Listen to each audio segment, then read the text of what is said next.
The views expressed in this presentation are expressly those of the presenter and do not reflect the official policy or position of the University of Nevada, Las Vegas, the United States Air Force, Department of Defense, or United States government.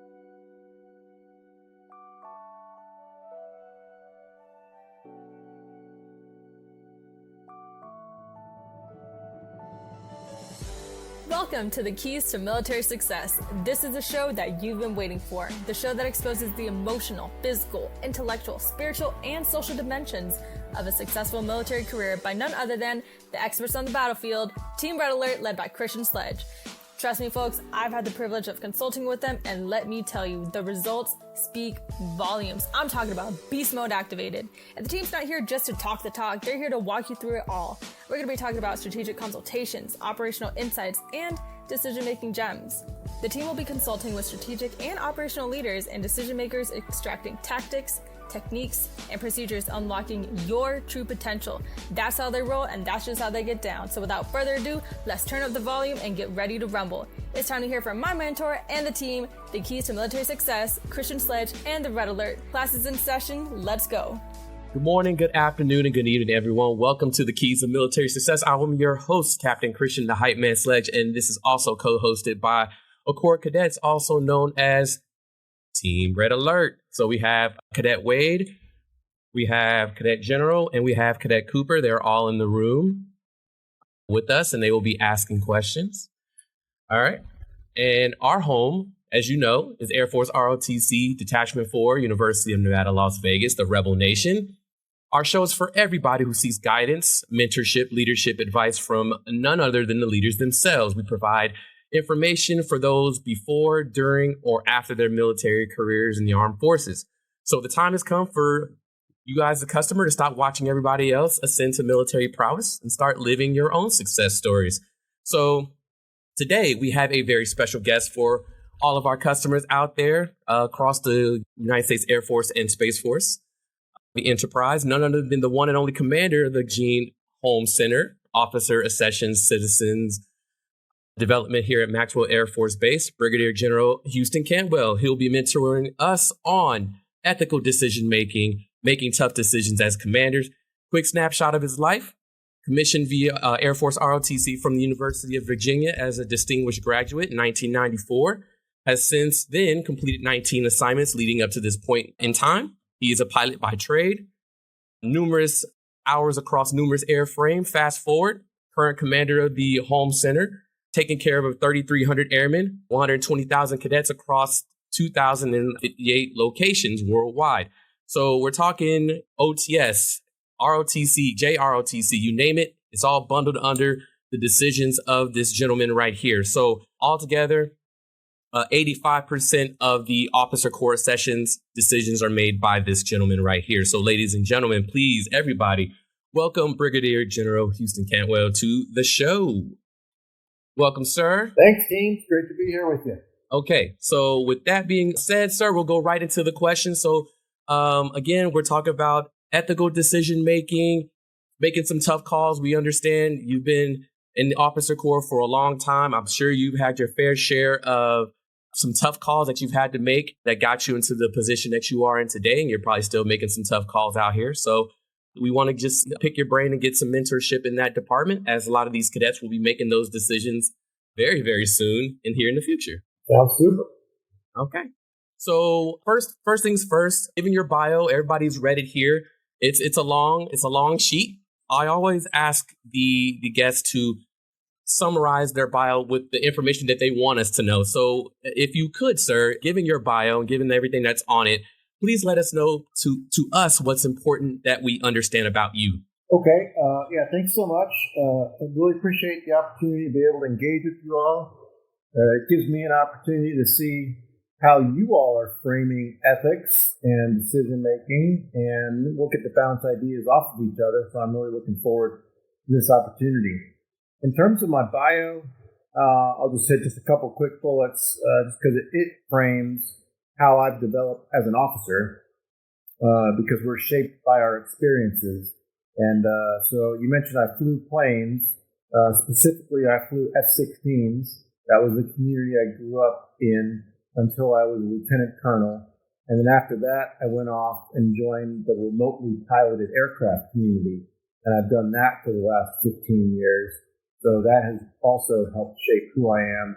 And then I've had the honor of commanding 5 separate units, 2 units in combat and then 3 units non-combat. But that also has really helped shape the leader and the officer that I am today.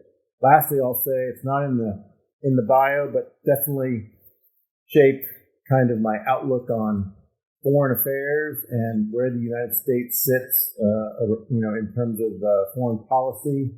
I was in the Pentagon on September 11th, 2001, and saw the plane explode into the building, felt the Pentagon shake, and so that was definitely a defining moment in my career as I look back over the last few years. That's it. Thanks. Yeah, no problem, sir. Appreciate that. It must have been pretty intense. When that was happening, I was literally in high school, senior year in my programming class. So yeah, talk about ground zero. You're actually, man, that's crazy. Puts that a lot of things in perspective there. So, okay. So next question, sir, as we continue to unravel and reveal who you are, what do you think some of the personal experiences or influences that happen in your life that are influential to shaping you to who you are today, whether they're personal, professional? Can you kind of help us out, try and figure out some of those items that shaped you? Yeah, sure. I'll share with you all, I think like most folks, shaped by your family, the home you grew up in. I was very fortunate, grew up in a great average house. Average is great, probably above average. I grew up in Northern Virginia. My mom was a teacher. My dad worked for the government, and we basically lived in Northern Virginia my whole life. My mom is a Japanese American, and she grew up in Hawaii, and her family thought it was important for me to be in touch with my Japanese heritage. And so we would visit my Asian relatives every year in the summertime. And I had 14 cousins, 4 or 5 uncles and aunts, all living in Hawaii. And we'd go and just learn all about what it was like to live in Hawaii. I mean, not a bad life as a kid, I'll tell you that much. But got to hang out with my cousins, and just, it was neat. My family, uncles and aunts, had started an appliance store. And so I would work at the appliance store in the summertime and learn what it was like to see my uncles run their own business. And that business is open to this day. So I would say that my family really, like most people, helped shape who I am today. They're solid family, both on my dad's side and on my mom's side. I feel very fortunate that I had such a strong foundation from which to learn from. Thanks. So, sir, was your father an influence on you joining the Air Force, or was it completely just on you, or like what made you do that pivot? Yeah, no military family at all on either side, mother or father. I was the random kid that just wanted to fly planes. And took my first flying lesson when I was in Hawaii one summer. And that's what I knew I wanted to do. And so everything I did from the time I was in middle school was focused on having a good grade point average, having good test scores, being physically fit, so I could be as competitive as possible and get a pilot slot for the Air Force. That's ironic because fast forward 2024 is still the same. Nothing has changed. Yeah, it is. Nothing has changed at all. Folks are still being highly competitive, trying to get those maxed out scores so they can increase the probability of them getting selected. That is ironic. Yeah, well, I'll tell you guys, back when I was in ROTC, and you guys think it's competitive now, we give probably 500 pilot slots a year. I'm guessing maybe 600. So it's a few slots per detachment. My year was the low water mark for Air Force ROTC, and across the nation, they gave 100 pilot slots. it was so bad that everyone like got out of ROTC before we even got to be juniors, because they're like, there's no pilot slots. No one's going to get to be a pilot. Just everyone quit now. But I was like, oh, if I stick around, maybe I'll have a chance.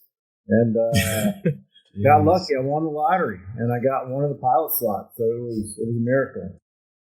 Wow, that's crazy.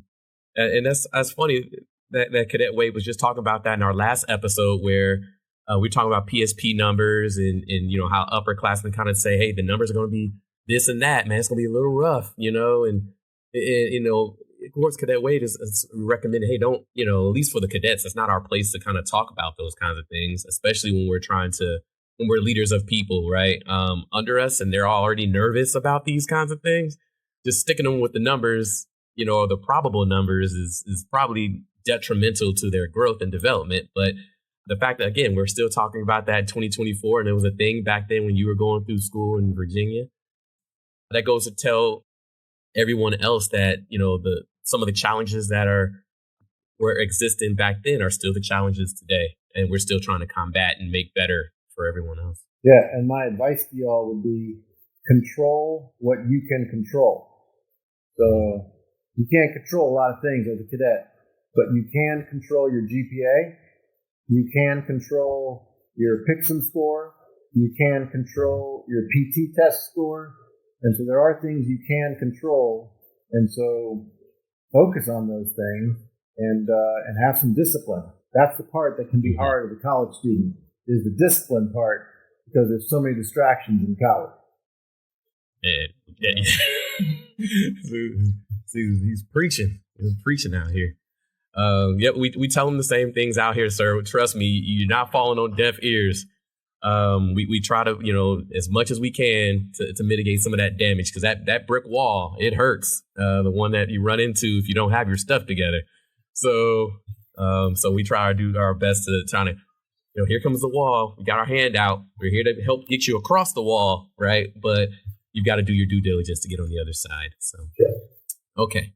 So pivoting and stepping to our main topic here, sir. Ethical decision making. So I went in there and looked at some frameworks, and I saw that ethical decision making framework is, breaks down to identifying the issues, getting the facts, evaluating the alternate options, choosing an option, and then implementing your decision and then reflecting on the outcome.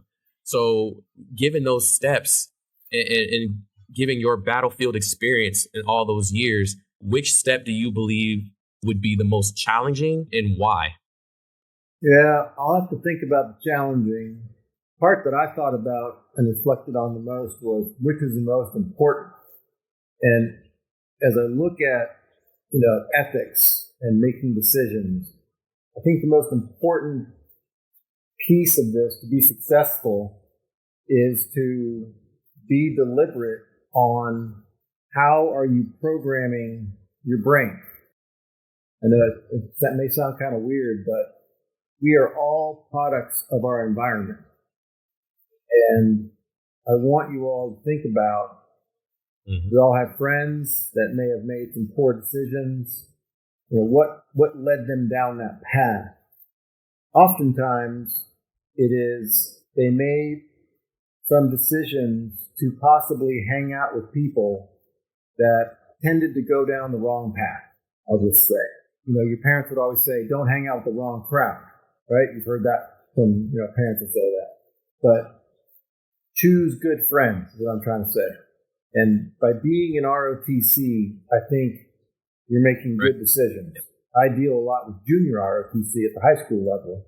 And the principals of the high schools I go to are always so elated to see me, talk to me about the opportunities that their junior ROTC kids have, because they know when their junior ROTC kids do that program, the chances of them graduating high school are much higher, because there's a lot of bad decisions that go on in high school, and kids get diverted. They get in with the wrong crowd. They never graduate high school, and then the rest of their life is an uphill battle. And so I think ethics are very similar. By hanging out with the right crowd, by hanging out with people that are going to make decisions that are ethical, that are along the ethical norms that we are used to in the Air Force, helps you realize what the ethical norms of behavior are. And so I go back to choosing your friends and the groups you hang out with is probably one of the most important things that you do. And so, and it's not always easiest. I mean, people will hang out with the wrong crowd for various reasons. And then I would say that will tend to skew their ethical norms. And then making the right ethical decisions becomes almost impossible for them because they've been programmed the wrong way. Gotcha, sir. So Cadet Wade has a question for you, but I kind of want to lead him into it. So when do you remember in your life when you started having to, when you felt like you started having to make those ethical decisions? Was it young in your childhood, or was it really instilled upon you later on in life, perhaps your military career, where you had to start making those things? Hey, these are ethical decisions I'm making here. When did you feel like you started making those things happen? I think I really deliberately started thinking about it when I was a junior officer. For me, well, again, I was programmed in college. I'll tell you, at the University of Virginia, they have a student-run honor code.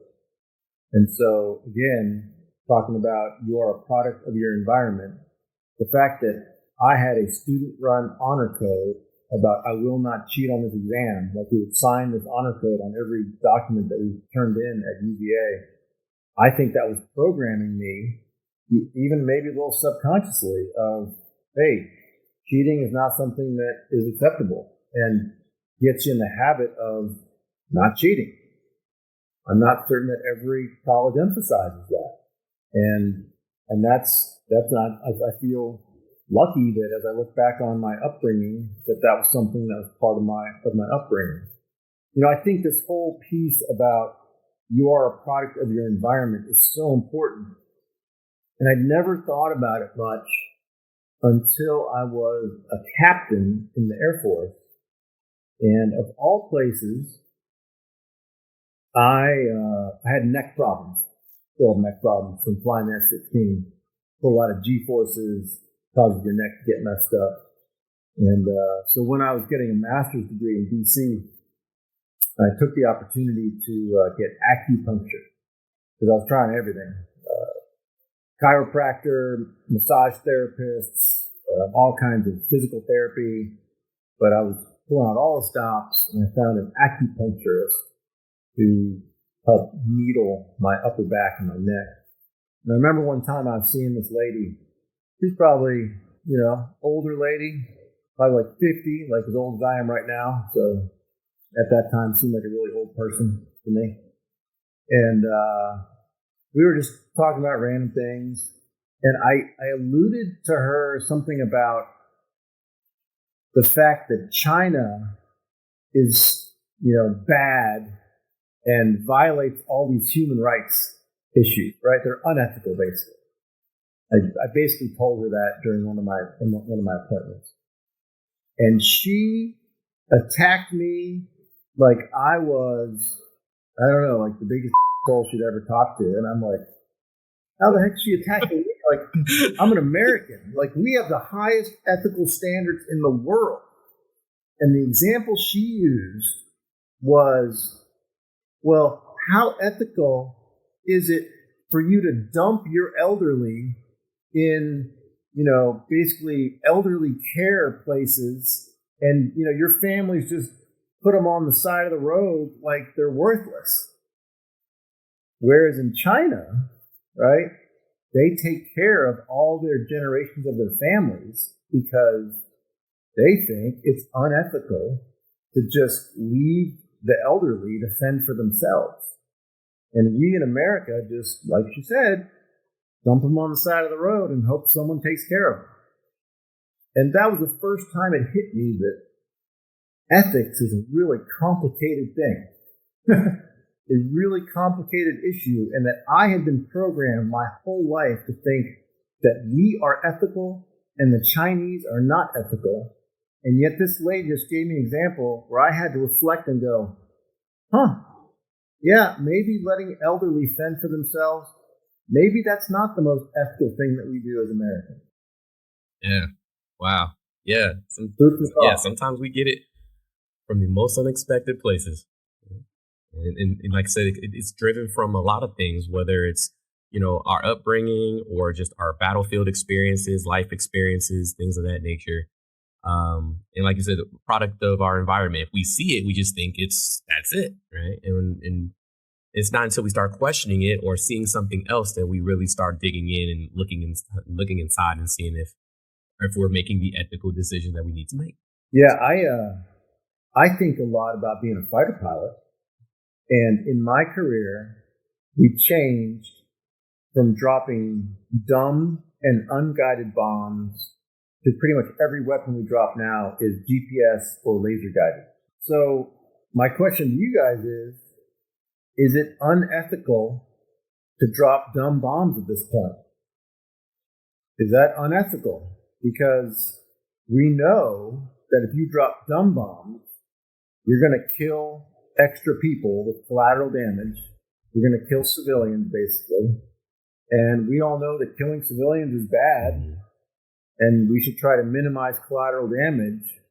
So are we now at the point where it's considered to be unethical to be, dropping bombs that are not precision guided to the intended target?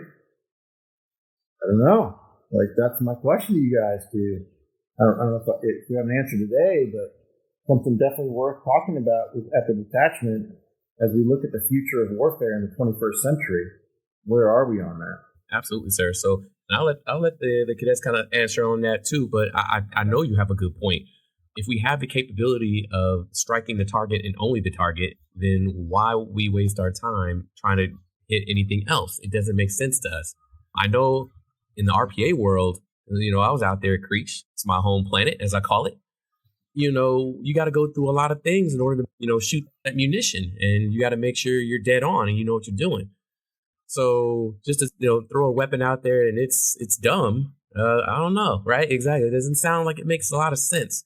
And then going beyond that and how we have been able to use our capabilities, whether it's cyber or logistics, in order to hit a certain effect, and we don't even have to blow it up anymore, right? So should we blow it up, or can we just use our cyber ability to just disable it, and that would do what we need it to do, right? That's the mission.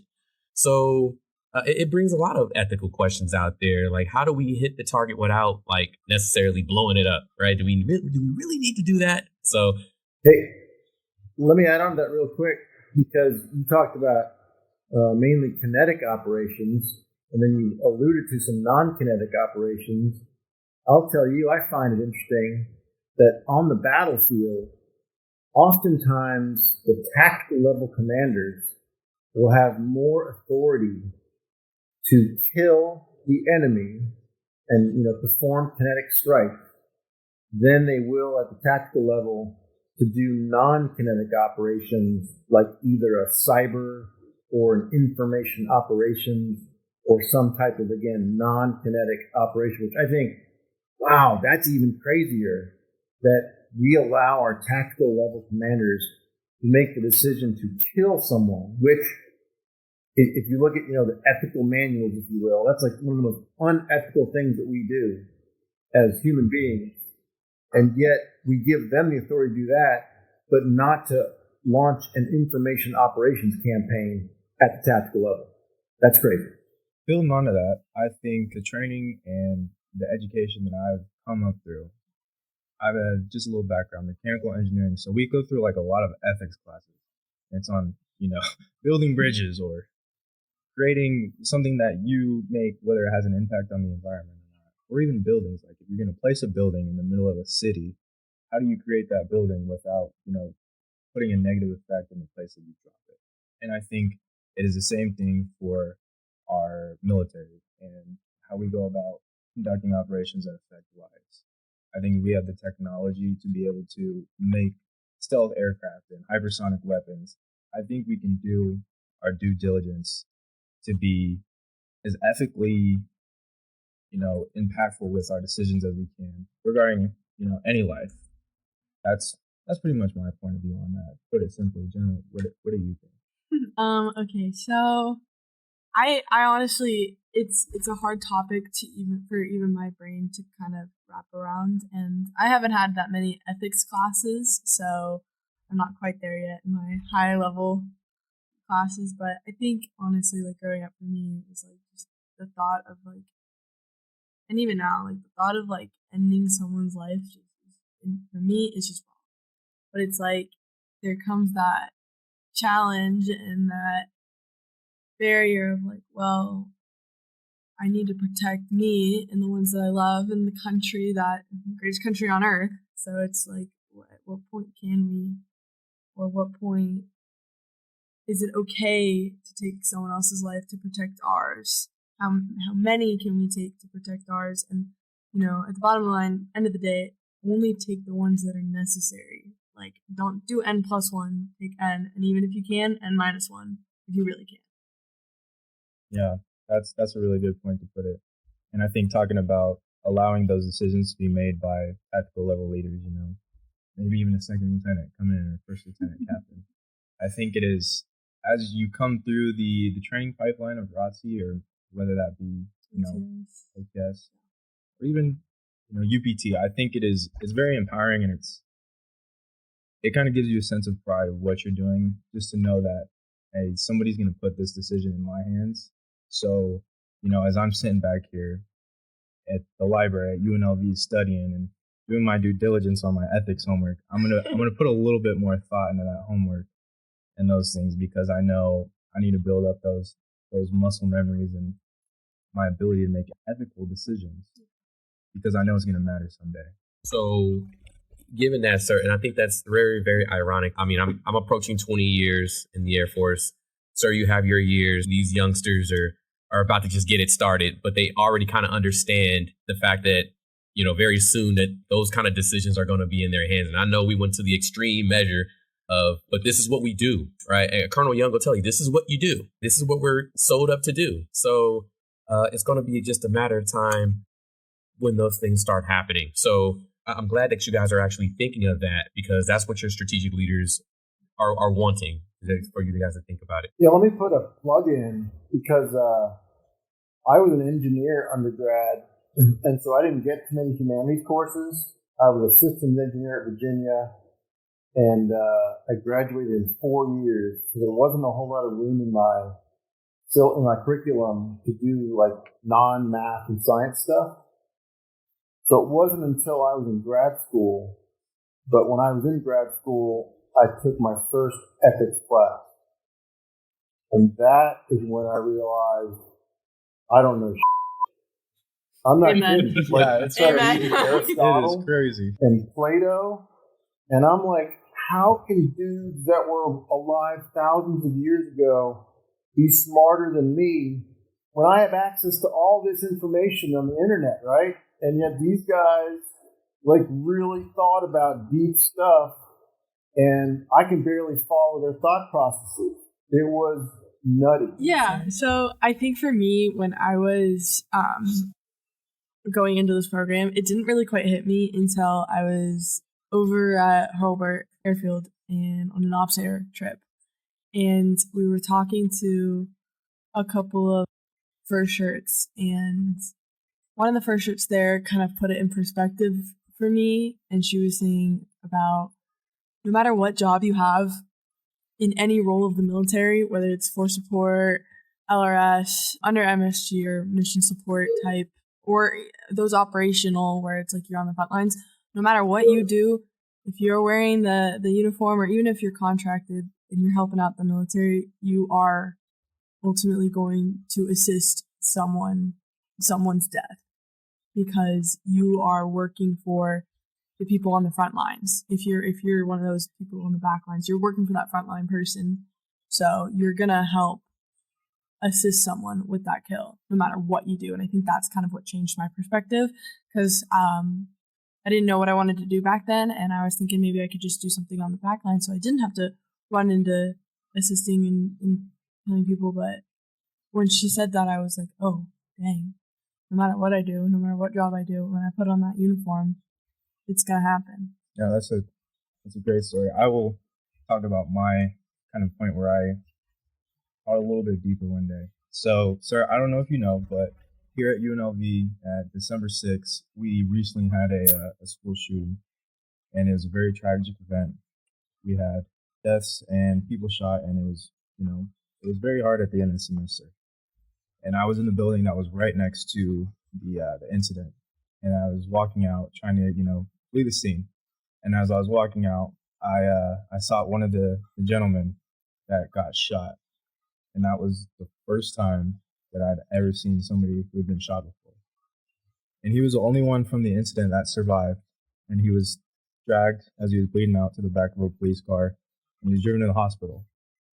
But the rest of that day, I couldn't put it in words like how my thought process was or what I immediately thought, but I knew something in my brain clicked that made me think about my future. And I'm like, I don't know what connected it, but I'll be going to UPT soon, and maybe down the line I'll be somewhere down the point where I'm in a position where you are, or making those decisions where things happen and lives are affected, and it just made it that much more serious. And I thought back to, like my training and ethical decision and all that. And as you come through your AS 100 classes in ROTC, you learn about John Boyd and the OODA loop and these things. And think, man, am I really prepared for this? What am I thinking about? I don't even know what these decisions I'm going to make in 15, 20 years are from now and how big they will be. So as I kind of tie that back to you, would you say that your training coming up through your commissioning source or any education is adequate to prepare you for some of your hardest decisions? And what were some of the things that you were foreseeing as you were coming up the ranks of, I'm going to have to make this next big decision. I'm going to have to impact some lives. Hard for me to pinpoint a single decision or time in my career that, I hit that fork in the road. A lot of my decisions, I'm a collaborator. I like to bring other folks into the decision-making process to see if there's anything I'm missing. Most decisions I made as a commander, I'm talking to my lawyer, talking to my deputy, talking to my command chief, might be talking to a squadron commander, but all these folks, how are they looking at the challenge, the pluses and the minuses? I feel more comfortable in how I develop my overall decision-making process than I would say my ethical moral compass. Right? I kind of already talked about how I feel that was developed, and everyone's got to kind of think through that themselves. Of how comfortable are you that you've developed a solid moral compass? And again, I feel fortunate that I did grow up in groups that pointed me literally in the right direction, even though I didn't know I needed to be. And hopefully you guys are helping to self-police your detachment and those that you work with, because that'll pay dividends with all the people that you hang out with in the long run. I heard an interesting comment by General Slife a few months ago. General Slife is the Vice Chief of Staff of the Air Force. And he is often asked, hey, sir, is there anything, if you could go back and, tell yourself when you were younger as a lieutenant, what did you not know back then that you needed to know to succeed later, later in your career? Yeah. And he's quick to say, hey, look, you know everything you need to know now as a second lieutenant to succeed. He said the challenge is having the courage to make that decision. Because more often than not, you're going to know what the right answer is, but there may be peer pressure, there may be loyalties, there may be things that you're like, oh, this is the right decision, but do I really have to confront that other cadet and tell them that their hair's out of rags? Like, I am I don't like to confront people, and it's stressful for me. So it's easier if I don't talk to that cadet and tell them that they need to get a haircut.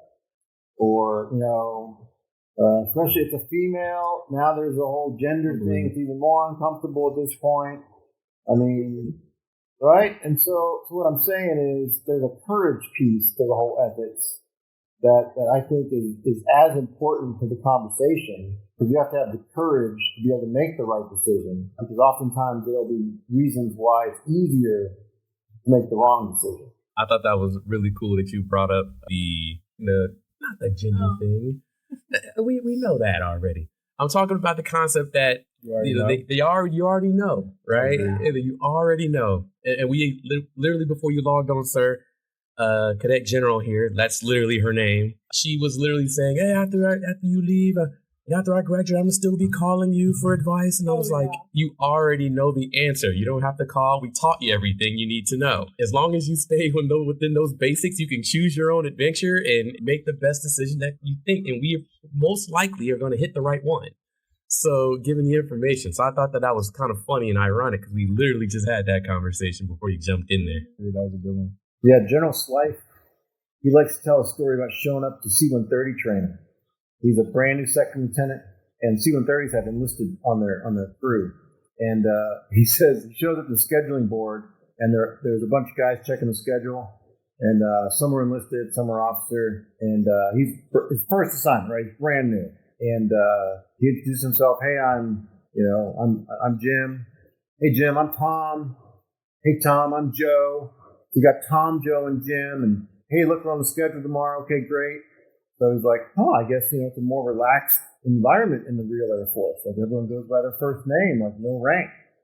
Then they get on the plane the next day and they fly a mission, and the enlisted guy's going, hey, Tom, check the gear. All right, Joe, gear's down. Hey, Tom. And like, it's his first name the whole time.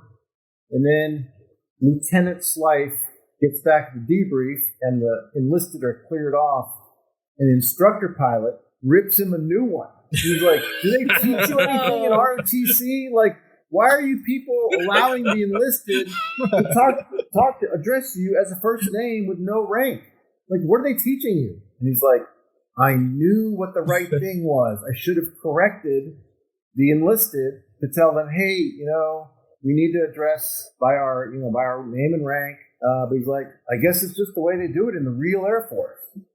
And he says he will never forget that. Yeah. So that was pretty funny, because there is a bro sis network. Yep, we commonly have to let folks know, hey, you are this and you are that, and it's the reason why it is, right? There's a reason why that is there. Okay, sir. So I've known that, again, given your battle experience, as we like to call it out here, you made some tough decisions throughout your career. Which of those tough decisions, I'm not saying a specific one, which ones usually end up impacting you personally the most? For me, it's when I got to make personnel decisions that are going to impact people's lives. Like, when you become a commander, your official job title is now decision maker. People just want you to make decisions, right? Right. It's so bad that a lot of commanders, when they get home, their family may ask them, hey, where do you want to go to dinner? Don't care. Just don't make it. I don't want to make a decision. Okay?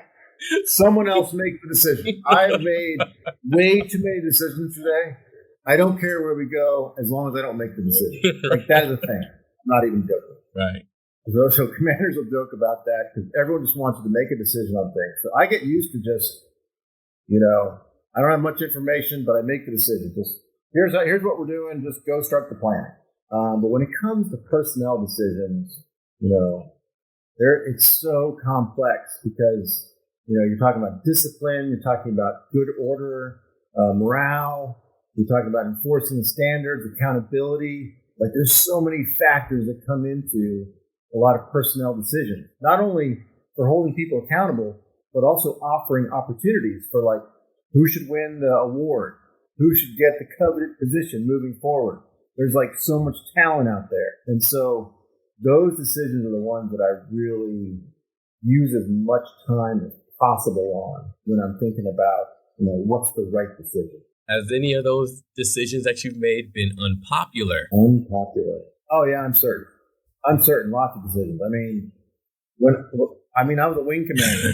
When you're a wing commander, you're definitely not making everybody happy. I did dorm inspections. Right.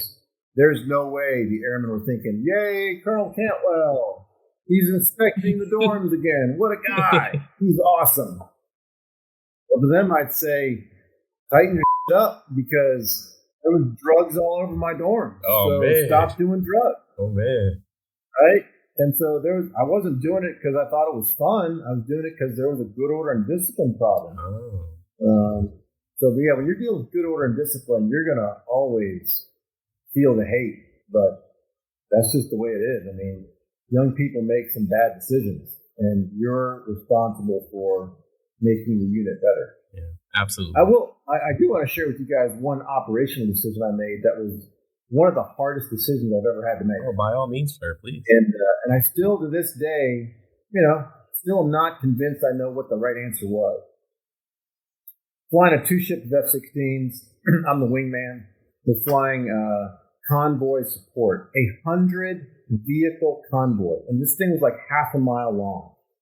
And they're going like 30 miles an hour through the deserts of Afghanistan.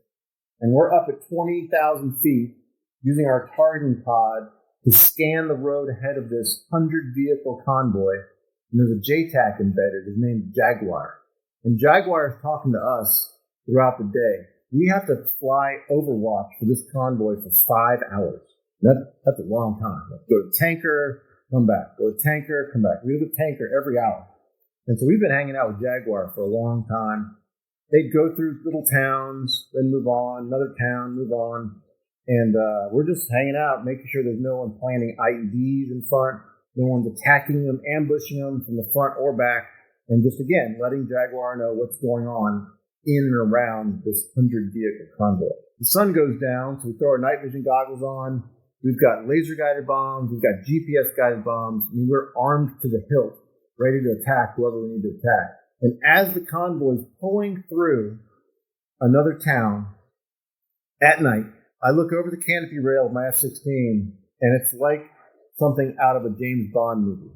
And so it's like out of a James Bond movie. I'm looking over, and no shit, in my night vision goggles, I see tracer fire, I see heavy machine gun fire, I see rocket-propelled grenades being launched at the convoy. And I'm like, holy shit. Like, these dudes are under attack. Like, this is what we've been waiting for. Oh my God. Viper 1, do you see this? Yes. What should we do? We're like, what do we do? Do we attack the enemy? Do we not attack the enemy? So we call Jaguar. Jaguar, Viper, nothing. We've been talking to this guy for 4 hours, and now we can't talk to him.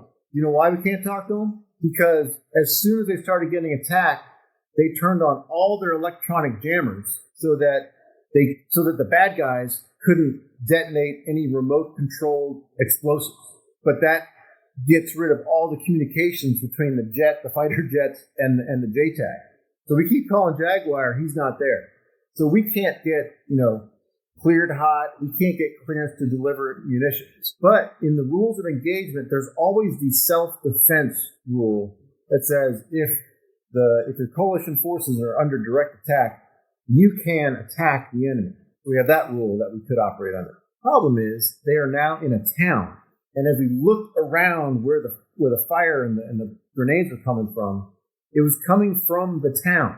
And so now we're like, all we have are 500-pound weapons. Dude, 500 pounds of explosive can do some serious damage to a town. And you're going to probably kill some civilians. So now we're weighing, all right, our good guys are under direct attack, but from the firing positions, if I drop the weapon, chances are I'm going to cause collateral damage and potentially kill some civilians. So now I've got an ethical dilemma on my hands. I got to defend the good guys. I could potentially harm some civilians. So we're like, I don't know what to do. Like, we're in a no-win situation here. Hey, let's do a show of force. That's a great idea. So we go down to the 2 ship, down to 500 feet, and we go 500 miles an hour, light the afterburner, extinguish some flares to show them that air power is in the house. Mm-hmm. And if you don't stop firing, we're going to blow the shit out of you. Well, they see our afterburners, And if I could get a video on each one of these machine gunners, they probably gave us the finger, because they did not care at all that 2 F-16s were flying over this convoy. They just kept attacking the convoy. And then we're like, well, maybe we could drop a weapon, because there was a little bit of space between the convoy and where the machine gun emplacements were, which were in the town, and then scare them. Like, I don't know, what if the weapon hits the convoy? Or what if the weapon goes errant into the town? So we're like, all right, we won't do a warning shot. Man, I don't know what the hell we do. So we ended up not attacking the firing positions. We called back to the operations center and we asked how long would it take for an AC-130 to show up. And so they said an AC-130 was 10 minutes away. So we called in an AC-130, gave them the coordinates of where the firing positions were. They get over the target area. They use their 105 millimeter howitzer, and we watched them take out all 4 gun emplacements in 2 minutes. But to this day, I always wonder what was the right solution. Could we have maybe high angle strafe? We could have strafed those enemy positions, and that would have reduced the collateral damage possibility. But again, that was ethics were involved. Rules of engagement were involved. A lot of things came together in the heat of battle. Luckily, there were no actual casualties on the coalition side, so no one got hurt. So that was a good news story. Obviously, some of the terrorists got killed by the AC-130, but we were just spectators at that point of the end of the story. Yeah, copy that. So that kind of answered one of my questions that I had for you later on was there any decision that you had made that, you still kind of reflect on these days, or is it just, nope, that's a decision, stuck by it, we're good, we're moving on? But I think as it gets more complicated, you can't help but to go back and reflect on that. So that makes perfect sense, sir. You answered for one of my other questions that I had for you. Awesome. So as we wrap this thing up, because I know you got things to do, folks to meet and places to go. So the last thing I wanted to kind of wrap up with you was, what is the one thing or the series of things that you want today's cadet corps around the enterprise to know when it comes to making those tough calls and those hard decisions that you have to make in the future, or they have to make in the future? What is the one thing you would want to say to them? The one thing I want to say, I would go back to a point I've already made, and that is have the courage to make the right decision. Have the courage. These decisions are difficult, and oftentimes no one's going to be, quote, checking your homework. Have the courage, because a lot of times these are decisions that you're going to make that no one will know, right? So maybe, on your own, heck, you may not even be around any Air Force people. Just have the courage to make the right ethical decision. As you continue to get in the habit pattern of making the right decision, it will eventually become a natural habit for you, and it will become less and less difficult to make the right decision. Perfect. So with that, sir, that ends the interview. I want to kind of highlight something for you, a decision that you did make that actually had a very positive impact. While you were out there at Creech, you were the 732nd Operations Group Commander out there. And, I would say about, it had to be 2014. You were still floating around there, sir. A young tech sergeant came through your office with a package in his hand. Full service dress blues. Needed to get Colonel Clough's signature. Nervous, but he was honor guard, so he knew how to stand at attention, if anything. Went in there, saluted you sharply, sat down with you, went over the package. Said, hey, this is a pretty sharp package, right? It's a really, really sharp package. Now you put the package aside, and we start having a conversation. That was me, by the way. Put the package aside, but I'm trying. It's time to start digging into you, right? Figuring out what I really need to know. We asked a series of questions, and I'm answering it. And I'm cool. I think I'm doing all right. I was like, I think I'm doing okay, right? And I'm good. I'm good with this person's signature, but if I can get the rest, I'm gonna get it. So, but you got me. You pinned me, and I'll never forget this day. You literally asked me. I was a tech sergeant at the time, and I was only a 7-year tech sergeant, and you said, you are a sensor operator, a fully qualified sensor operator on the RQ-170 at the 30th. Why the heck would I take a risk? You're qualified. Why would I take a risk in something that I know you can do well, right? and take a risk and make you an officer. And I'm not sure about that, right? I'm not sure how you're going to progress or what impact you're going to have. I know this already. Why this? And you literally asked me that, and I did not see that question coming at all. I could not believe my ears. I was not ready for that question. And you got me, pinned me. And I sat there and thought about it for a second, and I answered it, but I did not know if I answered it correctly or not correctly or to my heart's content. I didn't have the answer. I didn't have the full-on answer. So 10 years later, after all this, now you're signing off on my, promotion readiness file paperwork, right? Same guy. So I was like, okay, my life is in his hands again.